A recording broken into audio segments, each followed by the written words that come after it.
Bienvenue dans ce nouvel épisode de podcast. Aujourd'hui, nous recevons Mona.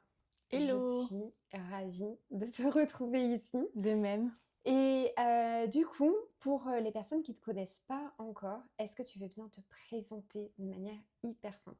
Ok, hyper simple. Alors, je m'appelle Mona, j'ai Ouais. 28 ans, j'habite à Paris Oui. et je suis entrepreneur depuis maintenant 5 ans, Ouais. après des études d'ingénieur. Mhm. À la base, je voulais faire une grande carrière corporate, mais le destin m'a amené ailleurs et du coup, je suis devenue entrepreneur, d'abord avec une marque de vêtements qui s'appelait Rissab Paris Mhm. et aujourd'hui avec plein d'activités et je pense qu'on en parlera. Ouais, génial. Ok, ok. Qu'est-ce qui t'a amené justement à vouloir te mettre à ton compte au départ? Au tout début, en fait, j'ai toujours été appelée par l'entrepreneuriat Mhm. depuis très jeune. Je me souviens qu'à l'école, quand on me disait tu veux faire quoi plus tard, je disais PDG. Donc, tu vois, Mhm. je savais que je voulais J'adore. entreprendre, etc. Mais je pensais pas que j'allais le faire aussi jeune. Ouais. Je pensais que, tu vois, j'allais travailler, j'allais faire une petite carrière et qu'à 40 ans, tu vois, je quitterais tout pour me lancer. Mhm. Et en fait, l'élément déclencheur, je pense que ça a vraiment été le Covid. Ouais. Parce que moi, à la base, je voulais travailler dans le luxe. Et donc, je suis rentrée chez Louis Vuitton. C'était vraiment ma boîte de rêve. Je suis rentrée dans cette boîte et j'ai commencé à travailler là-bas en tant que développeur matière, donc sur la maroquinerie, pour développer donc les matières des nouveaux sacs. Et le confinement est arrivé. Mhm. Et en fait, c'est à ce moment-là où j'ai eu un déclic et j'ai eu vraiment un manque de sens. Où je me disais, bah là, le monde est en train de partir en cacahuète. Et moi, je travaille sur des sacs que je vais vendre à des ultra riches. Ouais. Et à quoi je contribue? Mhm. Et c'est une nouvelle question qui est arrivée dans ma tête. Et je me suis dit, en effet, peut-être que le rêve que j'avais de travailler dans le luxe, etc., bah, peut-être que c'est pas vraiment là ma place parce que moi, j'ai envie de contribuer à quelque chose de plus grand. J'ai envie d'avoir du sens dans mon quotidien. J'ai envie d'avoir un impact positif. Mhm. Et c'est à ce moment-là que j'ai remis en question tous mes objectifs et tous mes rêves et toutes mes projections que je m'étais faites sur ma vie.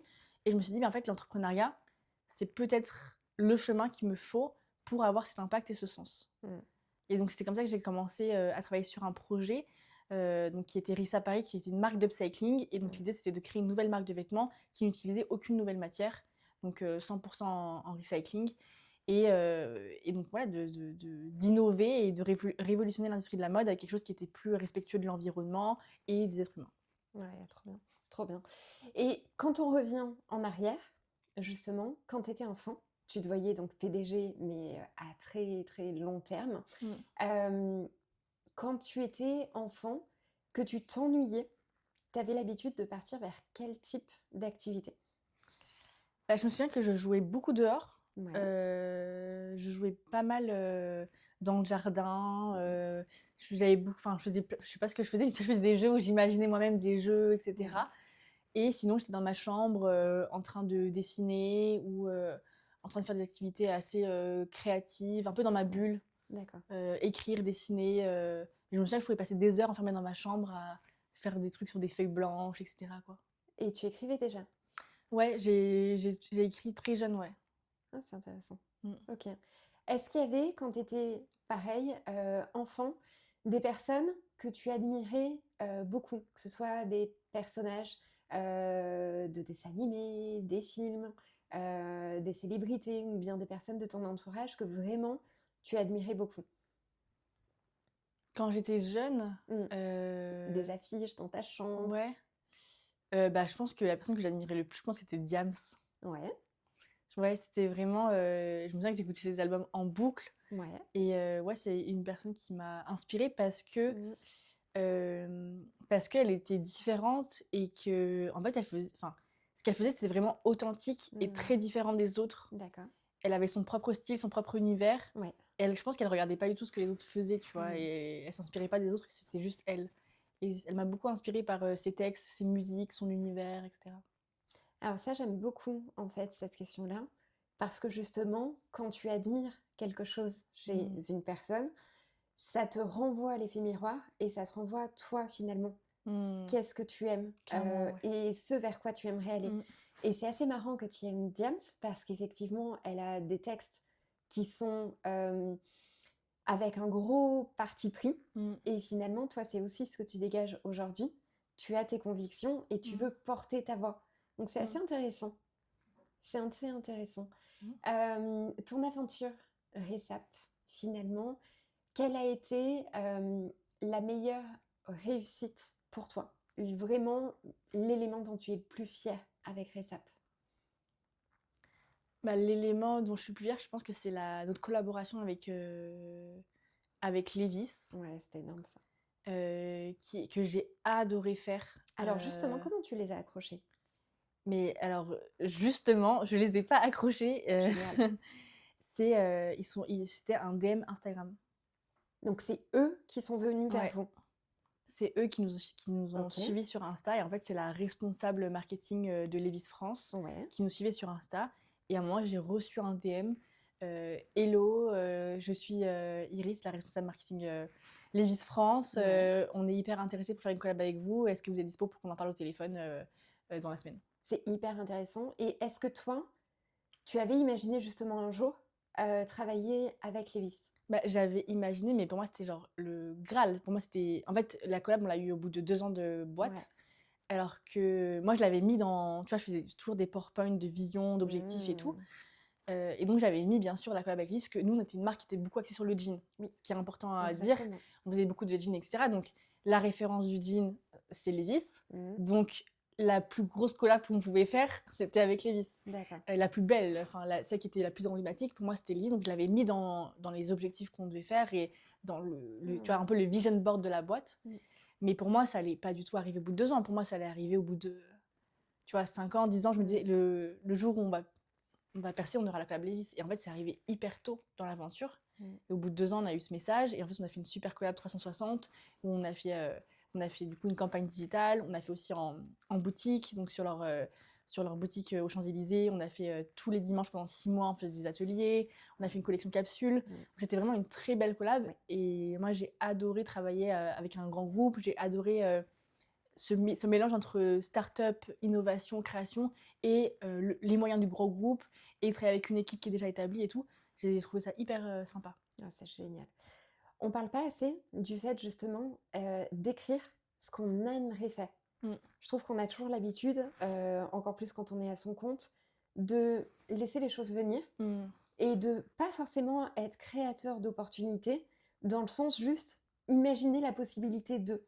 Et tout à l'heure, on en parlait par exemple, dès lors qu'on imagine et on met sur le papier par exemple, ben, j'aimerais bien un jour faire une collab avec Levi's et ben, en Mmh. fait ça arrive.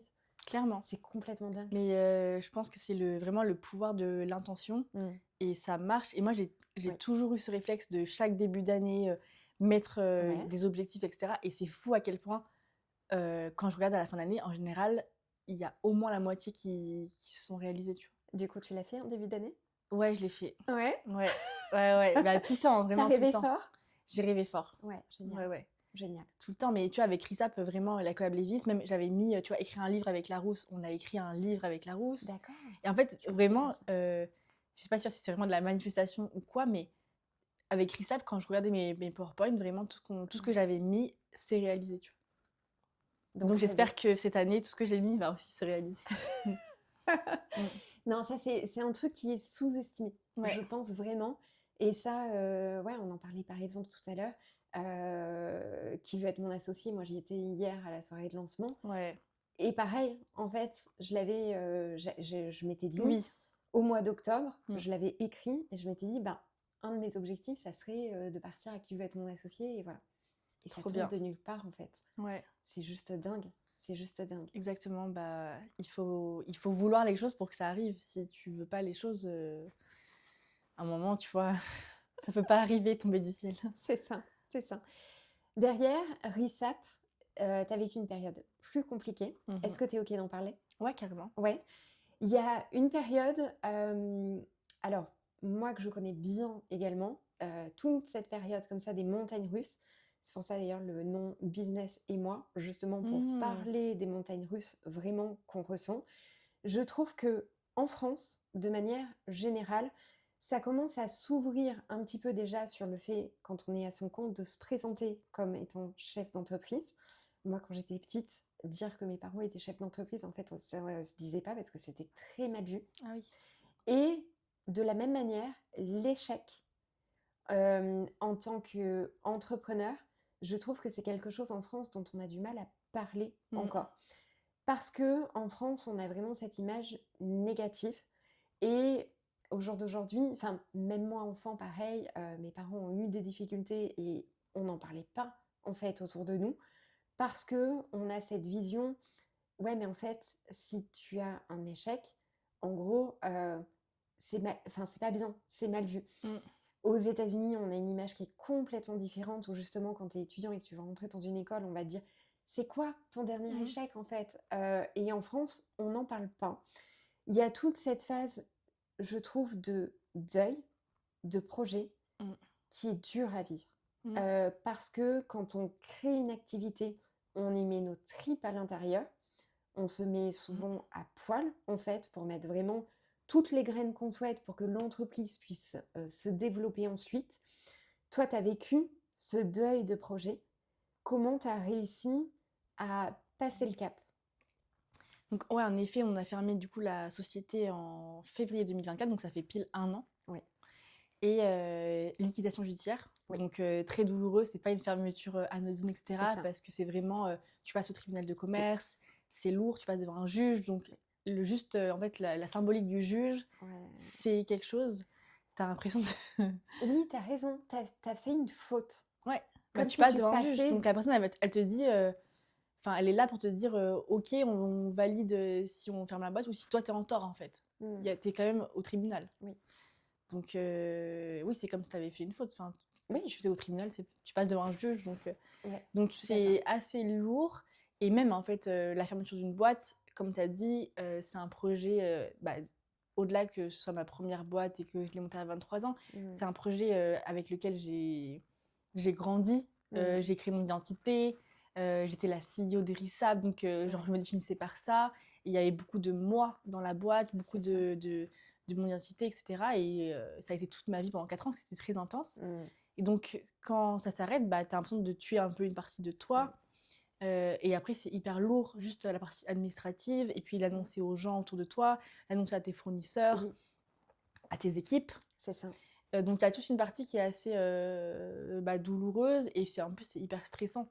Toute la phase de fermeture, c'est hyper stressant parce que tu sais jamais vraiment ce qui va se Mmh, passer. exactement. Heu, tu toute une phase où tu dois être assez discret, enfin même tu dois le dire à personne, Mmh, avant que ce soit officiel. c'est ça. Donc il y a aussi un moment où tu es assez incomprise parce que personne comprend pourquoi tu vas mal ou pourquoi tu es pas tu plus enfin, tu vas plus au rendez-vous, pourquoi tu vas plus voir tes amis et cetera parce qu'en Ouais. fait, tu peux rien dire.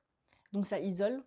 Mmh, Et en fait, je trouve que c'était déjà assez lourd, toute cette partie avant, qui dure au moins 6 mois, tu vois? mmh, Et c'est pour ça que quand j'ai fermé, heu, moi, j'ai pris le parti pris d'en parler publiquement et ça a beaucoup résonné parce que personne ne faisait ça, en fait. mais exactement. Et en fait, c'est pour ça que je Mmh, voulais, parler un petit peu de cette thématique avec toi, parce qu'aujourd'hui, personne n'en parle mmh, et en fait, entreprendre pour moi, c'est avoir des projets qui fonctionnent et d'autres qui vont pas avoir un accueil comme on espère ou avoir le business model, en mmh, fait, qui fait que ça va fonctionner et ce que j'aimerais justement, c'est, qu'on puisse un peu libérer mmh, la parole là-dessus et dire qu'en fait, ça fait partie du chemin clairement. et que c'est OK, en Mais fait. c'est la base. Mais par Mmh, contre, ce que j'aimerais qu'on mmh, qu'on qu'on revienne, c'est toi au niveau justement émotionnel, mmh. qu'est-ce qui t'a permis derrière de rebondir? Bah, en effet, déjà, c'est la base d'échouer. En fait, quand tu es entrepreneur, bah, c'est que tu dois accepter l'échec dans ton chemin. En fait, on passe même plus de temps à échouer qu'à réussir Oui, au quotidien. Enfin, le ouais, nombre de fois où on va louper des appels, on va louper des clients, c'est on ça. va, louper des offres, on va faire des réels qui marchent pas. Enfin, en fait, il y a plein de petits échecs Mmh, et tu développes une résilience, mmh, quotidienne sur plein de mini trucs. c'est ça. Donc en effet, tu apprends à le voir comme, une réorientation.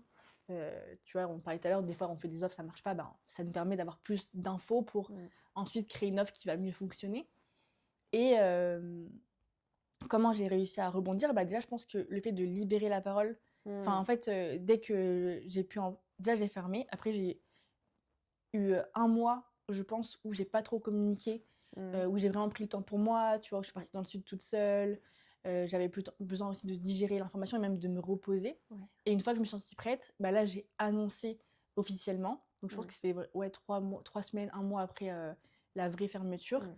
Et là, j'ai annoncé publiquement donc sur Instagram, sur LinkedIn, etc. Et, euh, et j'ai parlé de la fermeture de la boîte. Et je pense que et ça, en fait, ça a vraiment pris. Il y a eu des posts Mmh. qui ont vraiment pris, etc. Et en parler, je pense que ça m'a beaucoup aidé à libérer les émotions.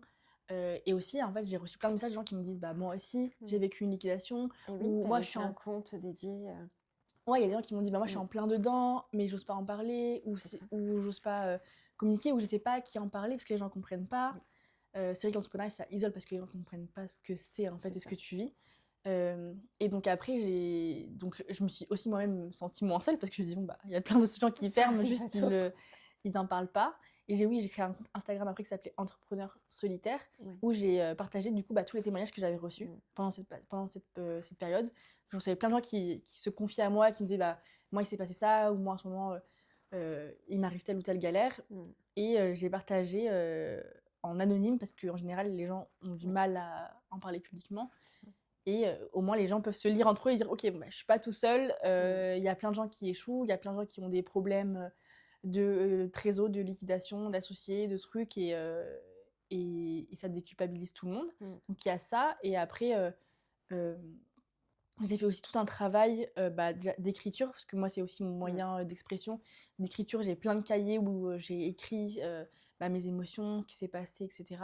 Et après, un travail plus, entre guillemets, spirituel, où j'ai fait beaucoup de pratiques, tu vois, énergétiques, etc., qui Mmh. m'ont aidé aussi à que ça reste pas un trauma dans mon corps, Ouais.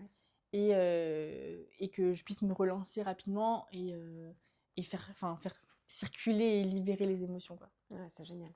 Derrière, tu as réussi donc à rebondir et à te Mm. dire, en fait, l'entrepreneuriat, c'est fait pour moi. Ouais. Juste, effectivement, on va changer de créneau. Comment tu arrives justement à rebondir, à recentrer en te disant, qu'est-ce que j'ai envie maintenant de vivre au quotidien? Mm. Quel style de vie j'ai envie et quel type de projet j'ai envie de réaliser? Comment tu arrives à Mm. repartir?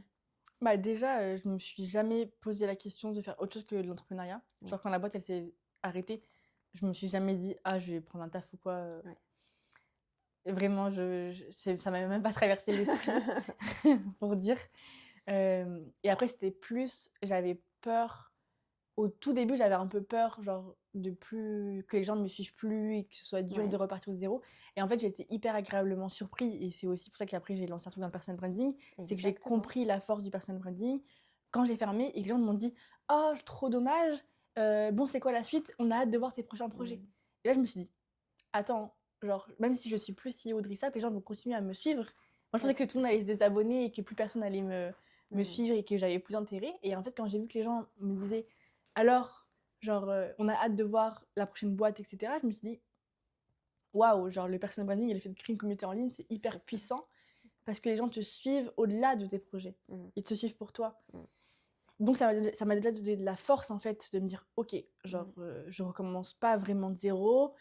Il y a encore des gens qui sont là», et c'est vraiment, une vraie force. Ça m'a permis de rebondir rapidement parce qu'en quelques mois, du coup, j'ai Ouais. pu rebondir. Et là, je me suis mis à mon compte, en solo, parce Mmh. qu'avant j'avais une équipe, des associés, Bien sûr. etc.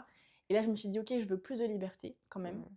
parce que le modèle startup, en vrai, il y a pas beaucoup de liberté. Enfin, tu retombes dans Mmh. beaucoup de responsabilités, Mmh.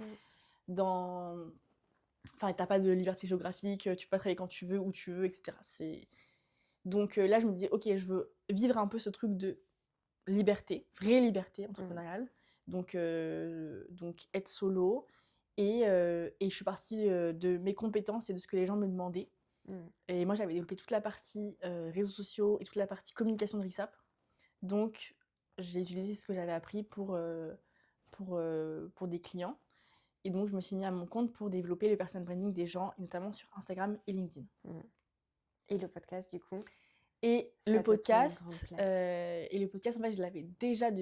ça faisait déjà, je l'ai monté en 2022, je crois. Mmh. Donc, je l'avais déjà, mais quand j'avais Rissap, je le faisais un peu en side, etc. Mmh. Et quand j'ai fermé la boîte, je me suis dit, ok, bah, c'est peut-être aussi le moment de remettre ce projet-là qui me tient à cœur et que j'adore faire, Mmh. et de lui donner une place un peu plus importante. Donc mon podcast Note à moi-même, où je l'ai remis un peu sur le devant de la scène. Et donc, j'ai fait plein de nouveaux trucs, un nouveau logo, je l'ai passé en vidéo, etc. Et j'ai vraiment envie que 2025 soit l'année du podcast et de le développer encore plus. Ouais. Génial. Dans 5 ans, comment tu Waouh! t'imagines si tu avais un objectif, en tout cas pas forcément un objectif, une direction à prendre? Qu'est-ce que tu aimerais pour toi? Dans 5 ans, bah, je pense toujours entreprendre avec des libertés Mmh. et plus de créativité et plus de gens autour de moi. Mmh. Donc j'ai envie de rester solo, mais j'ai envie quand même de me créer une équipe, tu vois, Mmh. d'autres freelances, d'avoir des gens avec qui j'échange, je brainstorm et me former une team.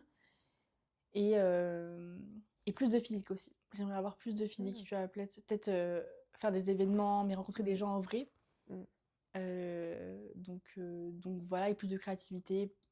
J'aimerais bien, tu vois, autour de mon podcast, créer vraiment un univers avec du merch, des events, des produits, enfin, Mmh. Mmh. donc voilà. Qu'est-ce que tu as envie d'apporter aux gens à travers ton podcast, en fait? Qu'est-ce que c'est le message que tu as envie de faire passer? Bah moi, j'ai vraiment envie d'apporter de l'inspiration et de Mmh. montrer aux gens que, en fait, ils peuvent réaliser ce qu'ils ont envie de réaliser. Mmh.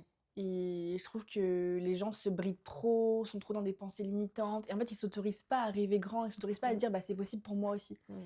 Et j'ai envie que tout le monde se dise c'est possible pour moi aussi. Et toutes les envies que j'ai, je peux aussi les réaliser. Et en fait, j'essaie vraiment de le montrer par mon exemple. J'essaie d'être Ouais. le propre exemple, de dire les gars, genre, moi je suis juste une fille normale, Mmh. mais juste qui ose faire des trucs et qui ose commencer des projets, dire ce qu'elle pense, etc. Mais si je le fais, toi aussi tu peux le faire Mmh. et on peut tous se réaliser et faire des choses qui nous font vibrer, quoi. C'est ça. Et ton projet un peu fou, qu'est-ce que ce serait? Alors, le suivant. Mon projet un peu fou, bah, le projet un peu fou, je pense que c'est la partie event. Ouais. Et tu vois, peut-être un jour faire une forme de vrai spectacle, tu vois. Mmh. Un vrai live. Et je pense que ce serait la next big step. Mmh. Prochain rendez-vous alors. Ouais, grave. Génial, Ouais. génial. Si tu devais te chuchoter un mot, peut-être à Mona qui vient de commencer Resap, qu'est-ce que ce serait? L'aventure va être incroyable, keep going. Mmh. Mm. Génial. Bon, du coup, on arrive au bout de l'interview. Déjà? Et du coup, ça t'a plu? Ouais, trop bien. Ouais. Merci beaucoup, ouais. Génial. Et ben, du coup, encore merci. Et puis, on se retrouve pour une prochaine interview bientôt. Et donc, Mona, sur quoi on peut te suivre? Du coup, vous pouvez me retrouver sur Instagram, Ouais. mona.gilbana, sur mon LinkedIn, Mona Bouchtita, et sur mon podcast, Note à moi-même. Et ben, génial. Comme ça, je mettrai tous les liens. Trop bien. Merci beaucoup. Merci beaucoup. À très vite. Ciao.